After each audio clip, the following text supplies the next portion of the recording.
A committed supporter of violent jihad, the words used in court to describe Mum of Six Huria Shentouf.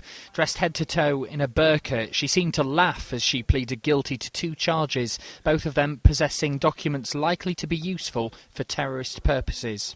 She was searched after flying from Holland to Liverpool John Lennon Airport last October. After becoming more and more agitated, a USB stick fell to the floor. When it was searched, it contained thousands of documents. Some had step-by-step instructions and photos on how to make explosives. There was advice on building car bombs with suggestions of possible targets and details of how to establish a terror training camp. One talks of an aim to kill or maim in the name of Islam. The greatest proportion, around about 6,500, were directly related to terrorism-related material. The question was, what was it for? What was its purpose? What did she intend to do with it? We do know that she has got connections with groups that have extremist views.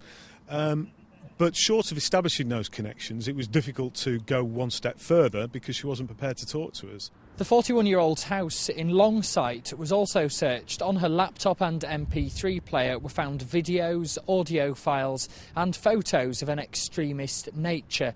Her neighbour also became concerned when she was out with her in the street one day and on that occasion heard her shouting "Jihad, jihad," and she then laughed. Her house in Holland was also searched. A note was found there in which she said she and her children would be bombs for the sake of this religion. Sentencing her to 2 years in prison, the judge said there was no indication that she'd intended to use any of the information on the USB stick or indeed give it to anybody else to use. He also acknowledged that she had an obsession with jihad and had suffered some mental health problems resulting in self-harm after the death of a close friend from terminal illness. It means that she's now served enough time on remand in prison and has been freed. The fact that she has pleaded guilty, I think, sends a strong message that this was a sound investigation, brought properly, and has been dealt with and managed by the judiciary. So, yes, we're pleased. James Webster, Channel M Today.